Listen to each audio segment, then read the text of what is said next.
So కొంతమంది pregnant ladies pregnancy టైంలో milk discharge అంటే బ్రెస్ట్ నుంచి మిల్క్ లాగా డిశ్చార్జ్ అవుతూ ఉంటుంది కొంతమందికి. సో అది నార్మలా అని కంగారు పడుతూ ఉంటారు. Hello everyone, this is doctor Harika, fertility specialist, వర్టినైన్ hospital, Secunderabad branch.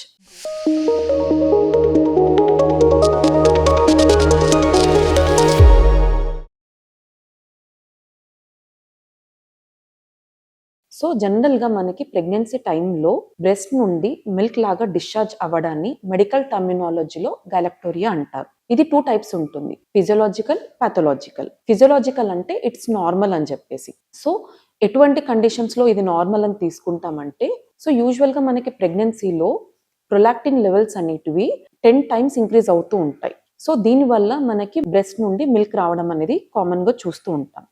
This is common after 5th month, ఎందుకంటే 5th మంత్ తర్వాత ప్రొలాక్టిన్ లెవెల్స్ ఎక్కువ అవుతాయి కాబట్టి ఈ టైంలో మిల్క్ డిశ్చార్జ్ అనేది కామన్ గా చూస్తూ ఉంటాం. బట్ ఎప్పుడు నార్మల్ అని తీసుకుంటామంటే బోత్ బ్రెస్ట్ నుంచి, అంటే right side left side breast నుంచి రావడం ఆర్ మినిమల్ అమౌంట్ లో ఉండడం, ఆ మిల్క్ డిశ్చార్జ్ అనేది ఎటువంటి పెయిన్ కానివ్వండి, బ్రెస్ట్ పెయిన్ ఆర్ బ్రెస్ట్ ఎటువంటి గడ్డలు లేకపోవడం, అదంతా కూడా నార్మల్ అని తీసుకుంటాం. పాథలాజికల్ అని ఎప్పుడు అంటామంటే, ఎప్పుడు మీరు అంటే లైక్ ఒక్కొక్కసారి లైక్ కంటిన్యూస్ గా డిశ్చార్జ్ వస్తూ ఉంటుంది, ఆర్ సమ్ టైమ్స్ మిల్క్ తో పాటు బ్లడీ డిశ్చార్జ్ కూడా వస్తూ ఉంటుంది. ఇంకొంతమందికి లైక్ స్వెల్లింగ్ ఉండడం, ఇంకొంతమందికి పెయిన్ రావడం, ఇలాంటివి కూడా ఉంటాయి అన్నమాట. So this is which is not normal. And కొంతమందికి ఎర్లీ ట్రైమిస్టర్ లో కూడా వస్తూ ఉంటుంది అనమాట. సో ఇన్ కేస్ పర్సిస్టెంట్ గా రావడం or any type of swelling కానీ పెయిన్ కానీ చూసినట్టయితే వెంటనే you have to consult gynaecologist. So ఎటువంటి కండిషన్స్ లో మనకి పాథలాజికల్ గైలక్టోరియా అనేది చూస్తూ ఉంటామంటే, మెయిన్ గా కొన్ని రీజన్స్ లైక్ పిట్యూటరీ ట్యూమర్స్, అంటే బ్రెయిన్ లో కొన్ని ట్యూమర్స్. సో అవి ఏం చేస్తాయంటే ప్రొలాక్టిన్ లెవెల్స్ ని ఇంక్రీజ్ చేస్తూ ఉంటాయి అన్నమాట. సో ఇలాంటి కండిషన్స్.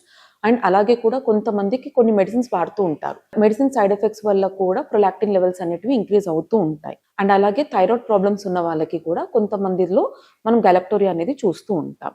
సో మీరు ఒకవేళ ఇన్ కేస్ డిశ్చార్జ్ కనుక పర్సిస్టెంట్ ఉంది, లేదా ఎర్లీగా స్టార్ట్ అయింది, 5th మంత్ తర్వాత కాకుండా ఎర్లీ ట్రైమెస్టర్ లో స్టార్ట్ అయింది, స్టార్ట్ అవ్వడమే కాకుండా it is continuous and troublesome ఉంది అంటే మాత్రం definitely you have to consult gynaecologist. ఎటువంటి ట్రీట్మెంట్ ఉంటుంది అంటే, ఫస్ట్ అసలు ఎవాల్యుయేట్ చేస్తారు మిల్క్ డిశ్చార్జ్ అనేది is it normal or abnormal.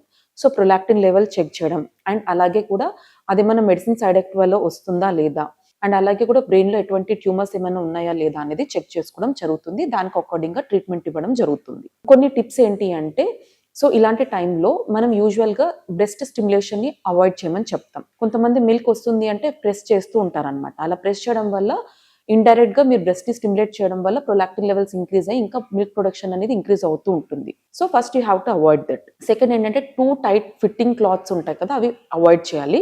Comfortable clothes అనేది వేర్ చేయాలి. థర్డ్ వచ్చేసి బ్రెస్ట్ ప్యాడ్స్ అనేటివి యూజ్ చేసుకోవచ్చు టు ప్రివెంట్ దట్ లీకేజ్ అనమాట.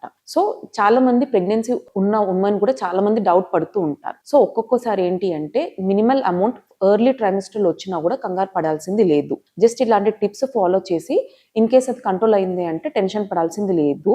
బట్ ఇన్ కేస్ అది పర్సిస్టెంట్ గా ఉన్నప్పుడు మాత్రం, ట్రబుల్సమ్ గా ఉన్నప్పుడు మాత్రం, అండ్ అలాగే ఏదైనా పెయిన్ ఉన్నా, బ్లడ్ డిశ్చార్జ్ ఉన్నా కూడా వెంటనే have to consult your gynaecologist. Thank you.